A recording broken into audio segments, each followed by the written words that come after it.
Bom dia a todos, sejam todos bem-vindos para mais uma manhã de estudo através da Sociedade Espírita Cristã Vinha de Luz e com as palavras carinhosas e enobrecedoras e cheias de boa vontade do nosso irmão Brando. Hoje o Espiritismo está em festa, porque hoje se comemora o aniversário de lançamento de O Livro dos Espíritos. E a gente diz que na primavera de 1857, em Paris, o professor Hippolyte Léon Denisard Rivail, após um dia de imensa atividade relacionada à publicação da primeira edição de O Livro dos Espíritos, abre o seu caderno de memórias e faz a seguinte anotação: hoje, finalmente, 18 de abril de 1857, posso dizer que lancei a público o trabalho mais importante da minha vida, graças ao enorme benefício que espalhará. Então, com essas palavras, a gente inicia na nossa casa a comemoração de aniversário de lançamento de O Livro dos Espíritos. Toda a nossa gratidão ao senhor Allan Kardec, que com todo o seu coração, com toda a sua boa vontade, trouxe para nós esse conhecimento universal. Muita paz a todos e um ótimo domingo.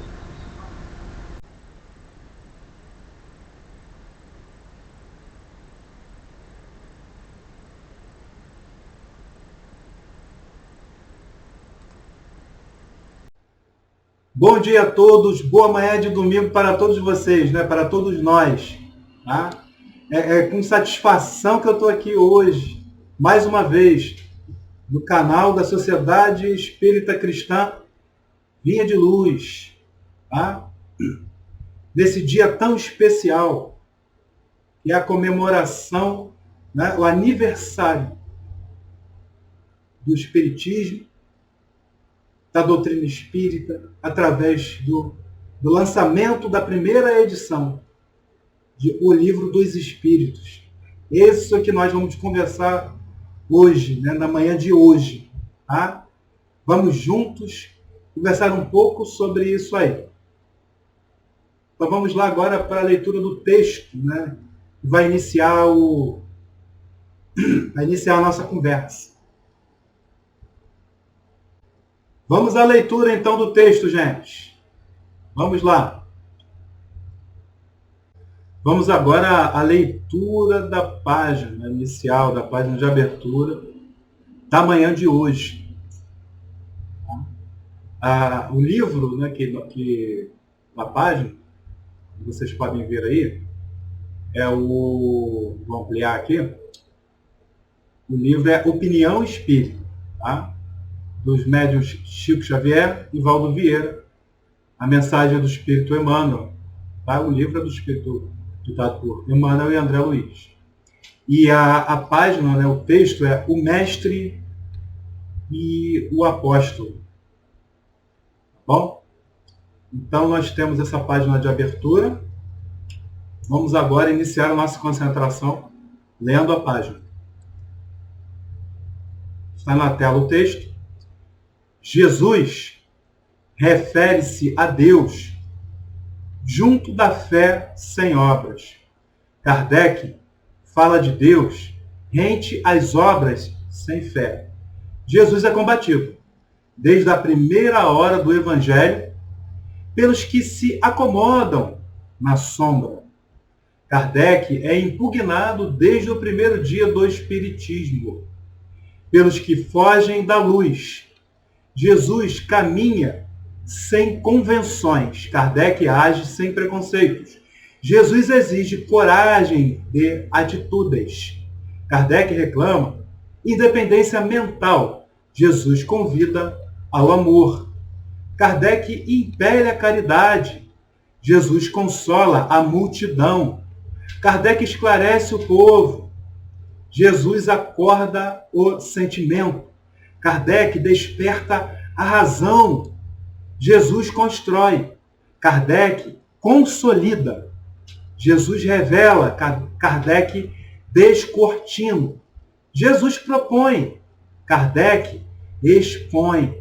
Jesus lança as bases do cristianismo entre fenômenos mediúnicos. Kardec recebe os princípios da doutrina através da mediunidade. Jesus afirma que é preciso nascer de novo. Kardec explica a reencarnação. Jesus reporta-se a outras moradas. Kardec menciona outros mundos. Jesus espera que a verdade emancipe os homens. Ensina que a justiça atribui a cada um pelas próprias obras e anuncia que o Criador será adorado na terra em espírito. Kardec esculpe na consciência as leis do universo.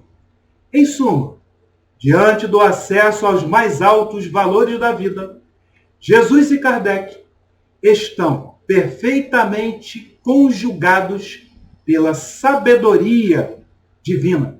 Jesus a porta, Kardec a chave. Texto do Espírito Emmanuel. E agora, gente, após essa leitura desse lindo texto, vamos à nossa prece de início. Vamos lá para a nossa prece. Agora vamos fechar os nossos olhos, limpar as nossas mentes. Tá? E vamos nos concentrar em Mestre Jesus. Tá? Vamos agradecer, em primeiro lugar, pela oportunidade de estarmos aqui assistindo, né, participando, sobretudo ao vivo, né? Ou então, depois, para quem for assistir, o estudo da noite, da manhã deste domingo. Agradecemos a Deus por estarmos já na manhã deste domingo, né? E agradeçamos mais ainda por ser este um domingo tão especial, em que Deus permitiu com que nós tivéssemos acesso a esses conhecimentos trazidos a nós através da codificação do Espiritismo, através da publicação do Livro dos Espíritos inicialmente. Agradecemos a Deus essa oportunidade, agradecemos a Deus por nós já termos conseguido ter acesso, aceitação e ampliar nossos conhecimentos. E podemos ser acalentados em saber que a vida continua e que o Deus, né, o nosso Deus, ele é muito mais justo do que a gente imaginava, muito mais Pai. E assim, na manhã deste domingo, vamos pedir que as bênçãos da espiritualidade amiga possa adentrar aos lares de todos aqueles que estejam assistindo, tá? E que os lares possam ser banhados com os bálsamos do amor divino, com o abraço do Mestre Jesus. E estejam abraçados e acompanhados, cada um, por seus respectivos guias e mentores. Que isso tudo traga uma harmonia, uma grande paz para o ambiente. Vamos assim pedir para que esse estudo da manhã de hoje possa transcorrer com toda a paz, toda a tranquilidade, toda a proteção. Que assim seja, graças a Deus. Graças a Deus. Vamos ao estudo. Então vamos lá, né? Vamos ao estudo comemorativo, né, de hoje. O Livro dos Espíritos, ele representa o marco inicial do Espiritismo codificado, tá? Que conseguiu reunir ciência, filosofia e religião. Tá? Então, ele surgiu a partir, né, da observação, né, de fenômenos como as mesas girantes, ou mesas giratórias ou mesas falantes na França. Tá? E para falar de O Livro dos Espíritos, devemos primeiramente falar o quê? Falar de Allan Kardec. Na verdade, foi o pseudônimo do brilhante professor, pedagogo e cientista Hippolyte Léon Denisard Rivail. O nosso professor Rivail, ele nasceu em 3 de outubro de 1804. Há 212 anos, tá? Por volta das 17 horas, lá na cidade de Lyon, na França. Ele era filho de Jean-Baptiste Antoine Rivail e Jeanne do Ramel. Tá? Ele ficou órfão de pai, gente, cedo. Tá bom? Eu vou deixando aqui, enquanto isso, o padrinho para a gente poder acompanhar. Tá? Então, vamos lá. Padrinho, acompanhar um pouco. Então, seu pai, né, foi dado como perdido por ocasião das guerras napoleônicas. Tá? E por ocasião dessas guerras napoleônicas. Então, a partir dos 10 anos de idade, ele foi matriculado pela sua mãe, né, a dona do Ramel, no Instituto de Yverdon, tá? Lá no castelo de Zeringen, lá na Suíça. Né? É mais ou menos assim que se pronuncia o nome, sabe, desse castelo. Bom, então, esse castelo era uma escola fundada e mantida pelo pedagogo Johann Heinrich Pestalozzi, o grande Pestalozzi, né? É isso mesmo. Então, avançando, né, mais um pouco na vida, né, do nosso codificador, né, de Allan Kardec, professor Rivail, lá no livro O que é o Espiritismo, é exposto todo esse contato, né, inicial de Rivail, bem como os demais detalhes sobre a codificação. Tá? E foi em 1884, aos 50 anos, tá? Já aos 50 anos, já não era novo, que o professor Rivail, então, ele ouviu pela primeira vez falar nessas mesas girantes, nessas mesas falantes. Tá? Novamente ampliando o quadrinho aí para vocês acompanharem. Então, o que aconteceu? O senhor Fortier, como está relatado lá no livro O que é o Espiritismo, tá? O senhor Fortier, ele disse que as mesas, elas não somente giravam, então, né, como elas também falavam, gente. Tá? Elas também falavam. Mas foi então que, em 1855, quando que, teve o professor Rivail os seus primeiros contatos, tá, com as manifestações dos espíritos. A convite do senhor Partier, agora, né? Rivail foi assistir às experiências que se realizavam lá na casa da senhora Plane-Maison. Tá? Acredito assim que se pronuncia. A primeira, então, dessas reuniões, ela ocorreu numa terça-feira de maio de 1855, lá pelas 20 horas. Tá? É importante, gente, é importante dizer, tá? Prestem bem atenção, que no início, o professor Hippolyte Rivail, ele era muito cético em relação a esses fenômenos das mesas girantes, das mesas falantes, tá? E até aquelas questões das irmãs Fox que aconteceram lá em Hydesville, tá? Lá nas Américas.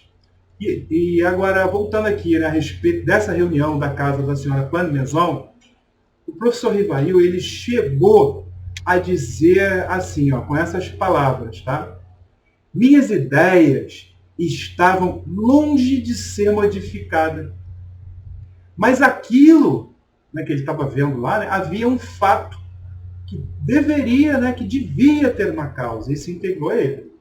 Mas à medida, então, que ele observava, que ele anotava, que ele estudava, isso foi mudando, essa concepção dele.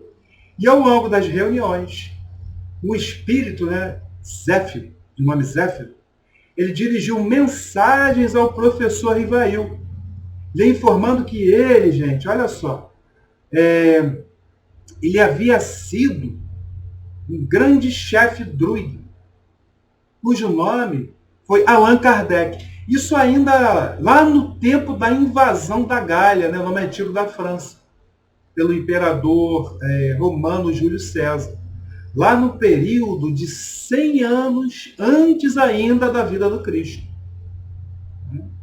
E além do Livro dos Espíritos, Kardec, então, nos deixou muitas publicações, tá? Sobretudo o Evangelho segundo o Espiritismo, tá? O Livro dos Médiuns, a Gênese, o Céu e o Inferno também. E várias publicações, tá? Então, nós vamos aqui já botar um outro quadrinho para vocês, tá? Enquanto vão nos acompanhando. Então, né, essa cronologia toda, tá? Então, essa informação, né, do Espírito Zéfiro fez com que o professor Denis Rivail adotasse o pseudônimo de Allan Kardec, como eu já falei. Então, a partir, né, da publicação do Livro dos Espíritos, ele adotou esse pseudônimo. E esse pseudônimo, Allan Kardec, também foi muito útil, gente, para a sua própria, né, proteção, tá? Devido, inclusive, às muitas perseguições sofridas por ele ter codificado a doutrina espírita. Então, as pessoas também, naquela época, infelizmente, né, faziam coisas ruins em nome de Deus. Isso aconteceu também, né, lá na Idade Média toda, e ainda hoje, né, infelizmente. Então, é importante lembrar, inclusive, que ainda era, nessa época de Kardec, o fim da Idade Média. Consequentemente, né, essas condenações e mortes pelos tribunais da Inquisição eram de um passado bem recente. Tá? Isso que a gente tem que prestar atenção. Não queimaram, né, o professor Rivail, tá? Mas seu trabalho foi condenado sim, foi colocado na fogueira, num episódio que ficou conhecido como Auto de Fé de Barcelona, ocorrido em 9 de outubro de 1861, gente. Tá? Mais de 300 publicações de Rivail foram apreendidas e queimadas por ordem do próprio bispo de Barcelona, de nome Antônio Palau Torres. Tá?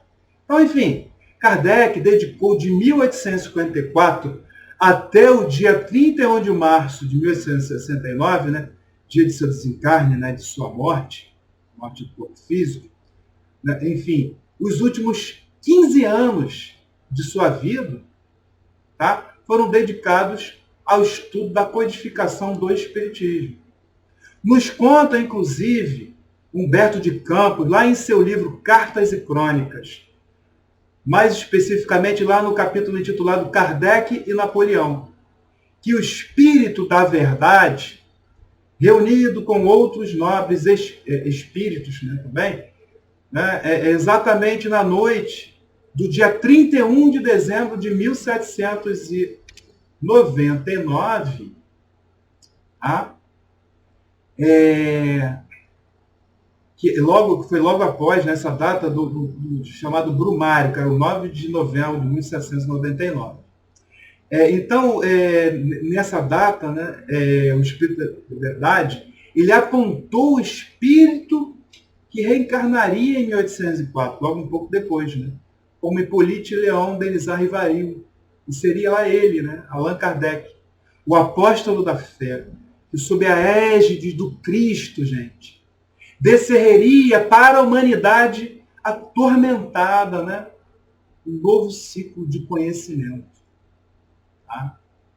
Então, a partir, né, de Allan Kardec, no então início do novo século, final do século XVIII para XIX, né? A partir de 1804, início do século XIX, do século XVIII, né? Estava deflagrada, tá?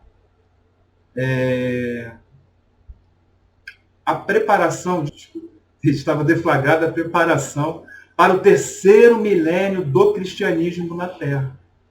Era então a etapa, tá bom? Para a chegada da parte final da transição planetária da Terra. A passagem de um mundo de provas e expiações para um mundo de regeneração. O juízo final bíblico para ser um mundo melhor. Tá?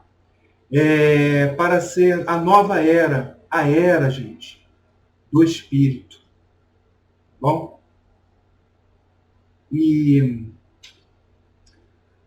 assim, né, nós chegamos agora na parte das 3 revelações. Tá? Eu coloco aqui para vocês, já nessa questão das 3 revelações, né? Que nós temos que Abraão, né, começando lá em Abraão, no septuagenário, lá aproximadamente 2000 anos antes de Cristo, partiu lá da vila de Harã, lá no sul, o que hoje nós conhecemos como o quê? Turquia, tá? E foi em direção à terra de Canaã, atendendo às determinações de Iaé, que conhecemos, né? Deus, juntamente com sua mulher, Sara, né? Sarai, né? E também o seu sobrinho Ló. Tá? Ele se tornou, então, Abraão, o pai dos cristãos e dos muçulmanos, através de seus filhos Isaque e Ismael. E após a leitura do livro, né, da Gênesis, né, da Bíblia, com destaque lá para do capítulo 25, tá bom? Versículos 12 a 18, fica mais claro entender que Ismael deu origem à nação árabe e Isaque deu origem à nação judaica. Então, Abraão é o patriarca, tá? E teve como missão apresentar ao homem a noção do Deus único. A partir daí, então, né, tivemos em Moisés, Jesus e no Consolador prometido os principais marcos da humanidade, né, ocidental, as 3 grandes revelações, sendo então Moisés, né, a primeira revelação, aqui, nos trazendo a justiça na forma dos 10 mandamentos. Né? Também tem as leis mosaicas. Jesus nos trouxe a segunda revelação, nos ensinando o amor. E o Consolador prometido, ou seja, a doutrina espírita, a terceira revelação, nos ampliou a noção de caridade e nos revelou a verdade.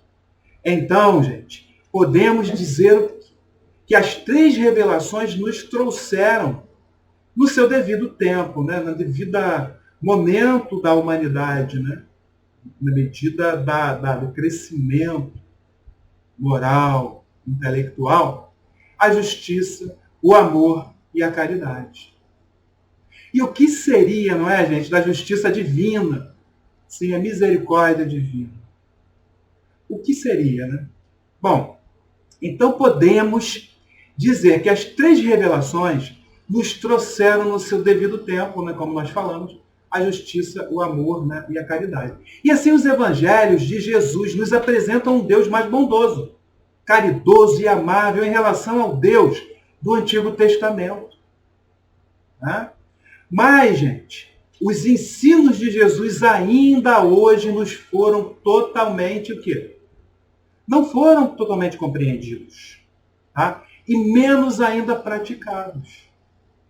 Jesus nos indica uma constante reflexão de atos e pensamentos. Vigiai e orai sempre.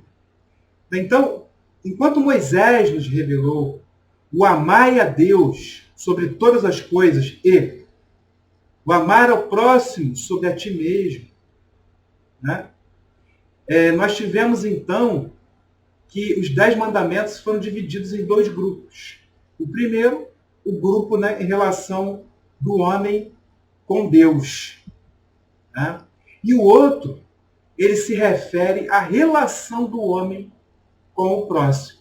E assim Moisés, né, ele revelou, além dos 10 mandamentos, as leis civis, tá?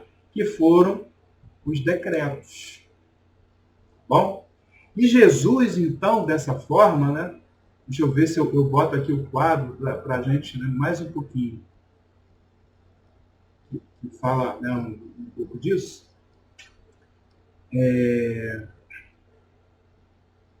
Para que vocês continuem a visualizar aqui comigo para poder acompanhar. Tá? Então Jesus nos revelou amor quando acrescentou, de uma certa forma, o que podemos entender um terceiro grupo de mandamentos relacionados ao quê? Ao amor aos nossos inimigos. Aquilo que é muito difícil, né, gente? É claro que na palavra inimigos, né, todo mundo fala, inimigos não, inimigo já é demais. Não. Inimigo deve ser entendido também como situações mais brandas, mais light, né, gente? Citamos, por exemplo, os desafetos, né, os desagradáveis, ou qualquer palavra, né, que exprime qualquer sentimento contrário que nutrimos em relação a alguém, né? Aquelas pessoas que nem damos a chance de falar, agir, de se expressar e já vamos criticando, né? Já julgamos, já queremos diminuir, praticando assim uma enorme falta de indulgência, né? Infelizmente, ainda temos esse problema. Ainda temos essa situação. Né? E agora sim, né, nós vamos entrar aqui, nos nossos slides que somem e voltam, né, no Consolador prometido. Tá? Então, nesse ano, né, nós completamos, gente, 164 anos da chegada do Consolador, né, desse Consolador. Hoje, nesse domingo, 18 de abril, né, ou seja, essa chegada desse Consolador, dessa doutrina espírita entre os homens, através da publicação da primeira edição de O Livro dos Espíritos. E em 18 de abril de 1857, o professor Rivail, mais conhecido como Allan Kardec, né, da maneira que eu já contei, né, para vocês aqui, como já sabemos, né, ele foi um instrumento utilizado por Deus, tá, para cumprir a promessa que Jesus nos fez quando esteve entre nós. Sim, né, e vários textos, inclusive, do Evangelho, tá, inclusive alguns, né, que citaremos, tá, do Evangelho de João, inclusive, vamos citar alguns do Evangelho de João, falam sobre isso. Há seguidores de outras religiões, né, também vertentes cristãs, assim como o Espiritismo, tá, que alegam que o Consolador já teria vindo. E alguns até citam como base, né, dessas alegações o relato que está lá no livro de Atos, no capítulo 2. É um relato, inclusive, enxergado pelo Espiritismo, não como a chegada do Consolador prometido, mas sim como um fenômeno mediúnico. Aliás, como tantos outros que existem em todo o texto bíblico, farto de fenômenos mediúnicos, no Antigo e no Novo Testamento. Mas lá no Evangelho de João, no capítulo 14, versículos 15 a 17, e capítulo 26, versículos 2 e 7, é dito que nos diz Jesus, na última ceia, ao despedir-se dos discípulos, que ele prometeu a vinda de um Consolador, de um outro Consolador, né? Disse Jesus, então, né, se me amais, observarei os meus mandamentos e rogarei ao Pai, e ele vos dará outro Consolador, para que convosco permaneça para sempre o Espírito da verdade, que o mundo não pode acolher, porque não vê nem conhece. Assim disse Jesus, e lá está, né, do Evangelho, tá? de João. E agora, nós vamos para mais uma transparência aqui do Consolador, mais um slide, né? Viu falando transparência? Bom, então aqui nesses slides, tá? Vocês vão acompanhando mais um pouquinho do que está sendo falado. Então, gente, eu quero falar uma coisa, tá? Esses slides aqui, com todas essas informações pesquisadas e colocadas à disposição de vocês hoje nesse estudo, nessa palestra comemorativa, tá? Eu sugiro que vocês, após assistir a palestra, vocês revejam a palestra e vão pausando para poder ler com calma. Tá? Porque agora eu não posso, pelo tempo, inclusive, deixar parado o tempo todo aqui para que vocês possam ler. Tá bom? É a sugestão que eu dou para vocês para ler, tá, esses slides com essas pesquisas todas. Eu pesquisei bastante. Tá? Não estou falando isso aqui... sempre tem, né, muita coisa que vem para a gente, mas essas coisas mais específicas é fruto de estudo e pesquisa. Bom, então o Espiritismo realiza o que Jesus disse sobre o Consolador prometido. Ele traz o conhecimento das coisas, fazendo com que o homem saiba de onde vem, para onde vai, por que está na Terra e para onde vai. Né? Eu já falei, inclusive, né? Quem sou, de onde venho e para onde vou. E o Espiritismo atrai para os verdadeiros princípios da lei de Deus e consola pela fé e pela esperança, gente. Lá no item 07 do capítulo 1, né, capítulo 1 do Evangelho segundo o Espiritismo, é apontado o que o Cristo disse. O que ele disse? É ressaltado, né? Não vim destruir a lei, porém cumpri-la.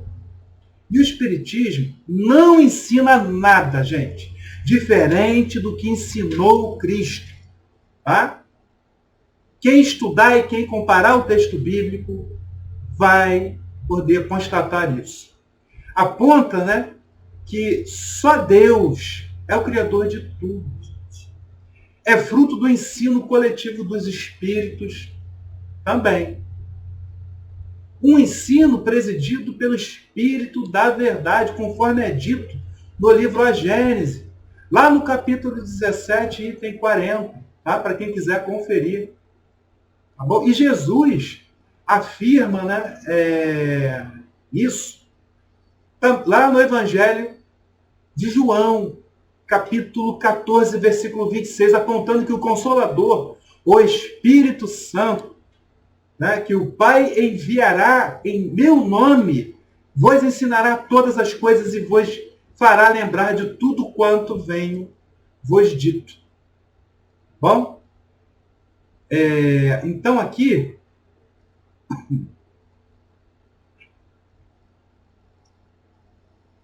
estamos agora, tá, no Livro dos Espíritos, né, no assunto agora mais aprofundado sobre o Livro dos Espíritos. Tá?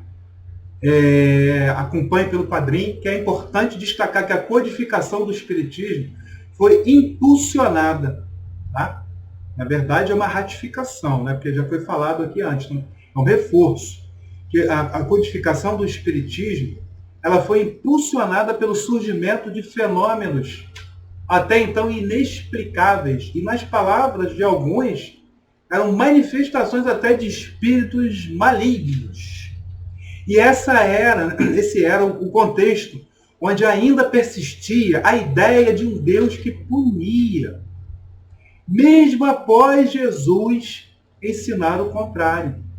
Jesus nos trouxe o Pai, né? Nosso grande Pai, aconchegante, acolhedor. Né? Havia, naquela época, então, naquele cenário, uma forte interferência da igreja no final de Idade Média.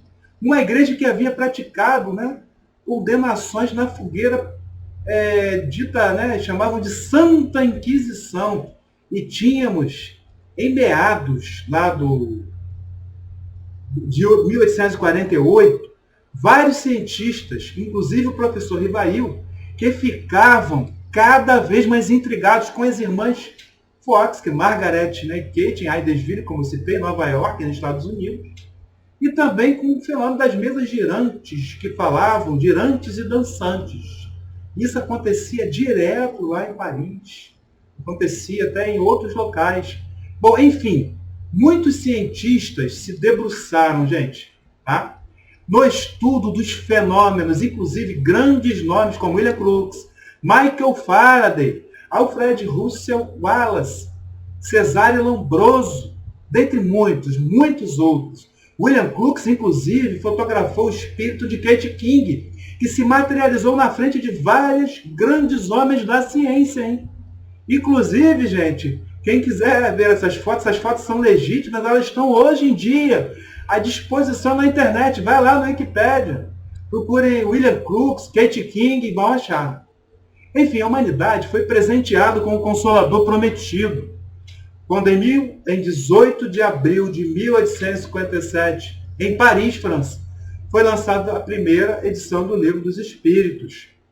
O objeto da nossa conversa de hoje, o maior trabalho até então realizado em toda a humanidade sobre o Espiritismo.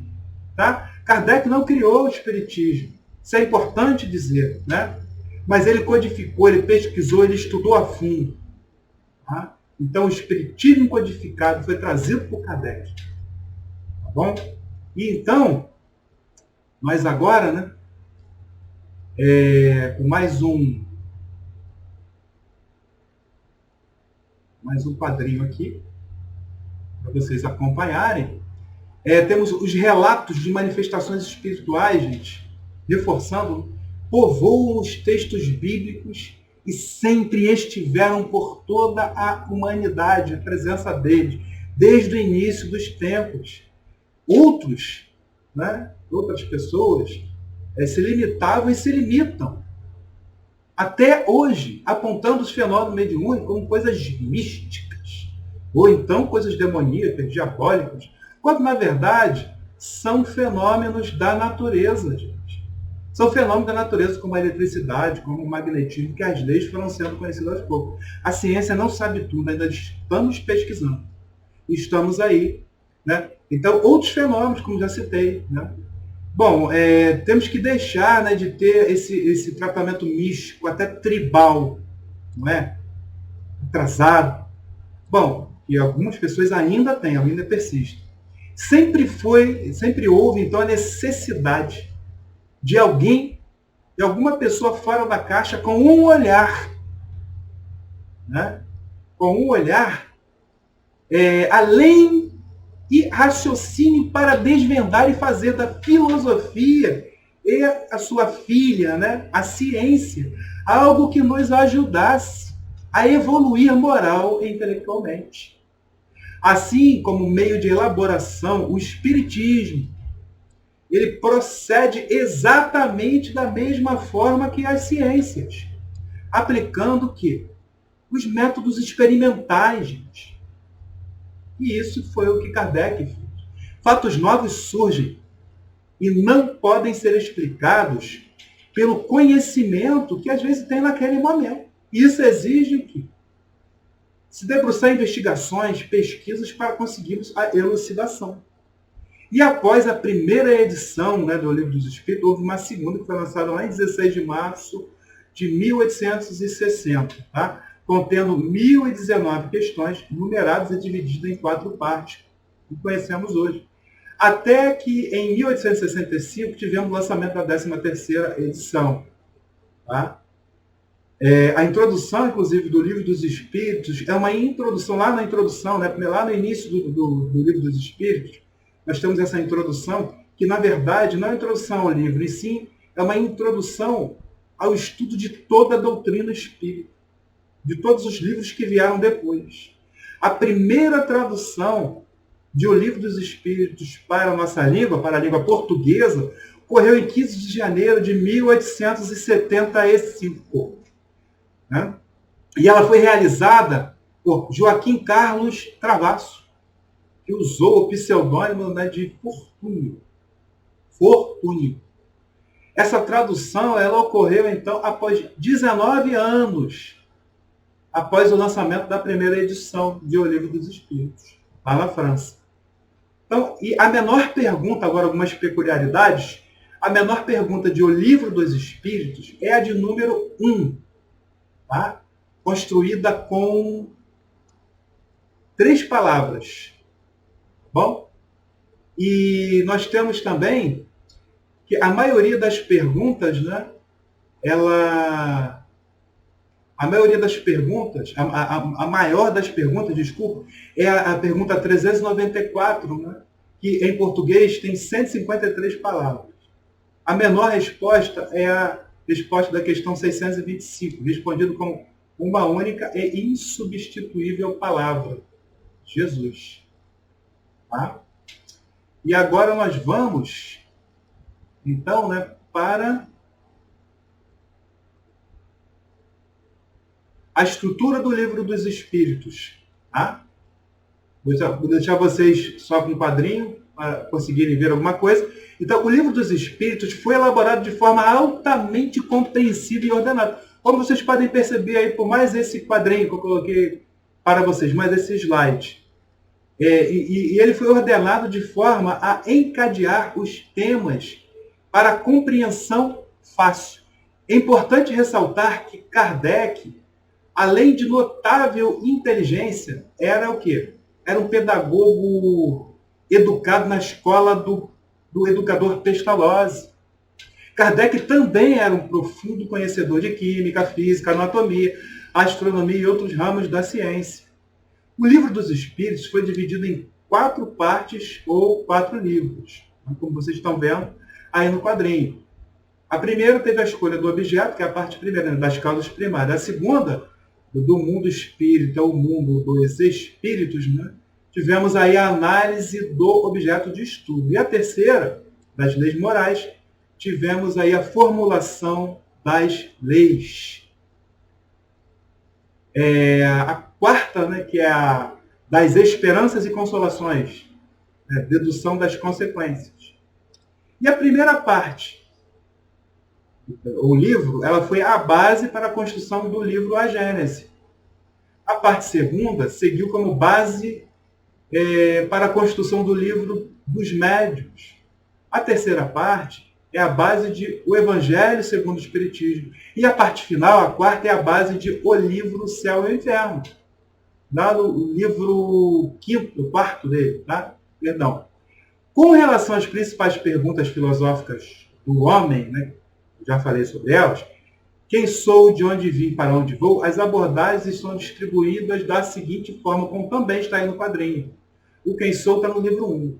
O de onde vim está nos livros 1 e 2, ou partes 1 e 2.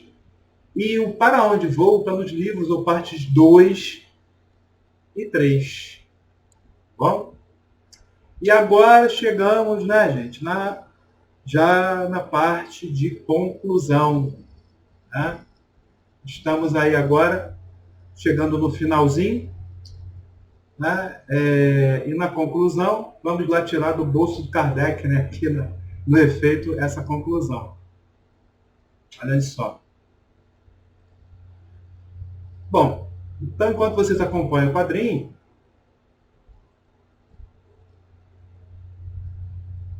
nós temos que, por intermédio do Livro dos Espíritos, que o Espiritismo finalmente passa a ser visto como uma religião cristã.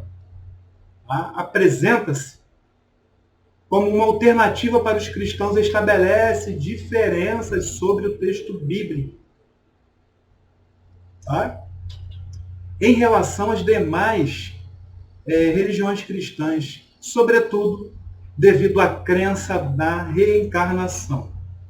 As demais religiões cristãs, elas são espiritualistas, sim, são espiritualistas como a doutrina espírita é. Pois, além da crença em Deus, e nos ensinamentos de Jesus, também pregam a existência de algo após a morte. Inclusive a existência do mundo espiritual, com anjos e demônios, além de lugares comuns, lugares como o céu e o inferno. Todavia, o Espiritismo codificado, a doutrina espírita, nos aponta que somos nós mesmos que povoamos o mundo espiritual. O Espiritismo, diferente de outras religiões cristãs, bom, gente, nos informa que não existe uma condenação eterna ao inferno. Não. Deus é justo, gente. Tá? Deus é justo. Deus não condenaria seus filhos pela eternidade, jamais. E certa vez, uma grande amiga minha veio às lágrimas me dizer assim, que um líder religioso de uma outra vertente, de uma outra igreja, né, a informou que por ter cometido suicídio, o seu único filho, gente, um adolescente, tá? O seu único filho, tá? Foi condenado ao fogo eterno do inferno. Aí eu expliquei a ela, né, que a visão da doutrina dos espíritos não concorda com isso. Tá? E vocês podem imaginar, né, como isso acalmou o seu coração. Como isso acalmou o coração daquela mãe. Né? Isso é a doutrina do espírito. Ampliando nossas mentes, os nossos horizontes. Tá? Esse é o Consolador prometido por Jesus. Bom, gente, foi muito gostoso estar com todos vocês, com o pessoal do chat aí. Né? E agora nós vamos para a nossa prece, tá, de encerramento. Bom, vamos lá para a nossa prece. Bom, irmãos, agora chegamos na parte, né, da prece que encerra o estudo. Tá? É uma pena, né, o estudo gostoso, tão bom. Mas vamos nos concentrar agora, fechar os nossos olhos. Nesse momento, vamos pensar em Mestre Jesus, mentalizar Mestre Jesus. Sim. Mentalizar Mestre Jesus atrás de nós. E assim, né, abraçado, nos sentindo abraçado por Mestre Jesus, a gente, em primeiro lugar, sempre agradece. Então vamos agradecer a oportunidade de estarmos juntos e a oportunidade de estarmos hoje comemorando mais um aniversário da doutrina espírita, mais um aniversário da publicação da primeira publicação, da primeira obra, deflagrou o Espiritismo, da publicação do Livro dos Espíritos. Agradecer por isso, agradecer por conseguirmos assimilar ainda mais, enxergar ainda mais, reconhecer os nossos erros, enxergarmos as lições de Mestre Jesus. Nos atentar o tempo todo, nos preocuparmos em acertar. E bem sabemos quanto a doutrina espírita nos ajuda nessa questão. E amparados por nossos guias e mentores nesse momento, um abraço de Mestre Jesus. Encerramos nosso encontro pedindo a Deus todo amparo e proteção, não apenas neste momento, mas também durante todo este domingo, durante toda a semana. Que Deus, que Jesus, a espiritualidade amiga, nossos guias e mentores possam cada vez mais nos ajudar a enxergar, sem precisar, né, de tanto tropeço, sem precisar de tanta queda, sem precisar se machucar tanto. Nós possamos compreender cada vez mais, de forma cada vez mais intensa e mais profunda. E pedimos também, por toda essa questão que está acontecendo, de pandemia, do coronavírus, que possamos saber nos comportar entender que esse momento de provas, né, expiações, essa transição do final desse planeta, e buscarmos agora, nos momentos de dificuldade, praticar, fazer a obra. E pedimos aqui por todos aqueles que estão acometidos diretamente por essa doença, por outras doenças, por outras enfermidades físicas e mentais do corpo e da mente. Nesse momento, a espiritualidade amiga, nesse momento, Mãe Santíssima possa interceder por todos. Que assim seja, Pai querido, continue desamparando, continue nos protegendo, nos inspirando, nos iluminando sempre. Graças a Deus. Graças a Deus. Eu agradeço aqui, pessoal, tá? Pela oportunidade, né, de estar mais uma vez reunidos com vocês, pela oportunidade de estar aqui falando do canal da Sociedade Espírita Cristã Vinha de Luz. Se inscrevam no canal, curtam esse vídeo e os demais vídeos do canal. Revejam esse vídeo para quem quiser ler com mais calma os slides, tá bom? Fiquem com Deus, gente. Boa manhã de domingo para todos. Tchau.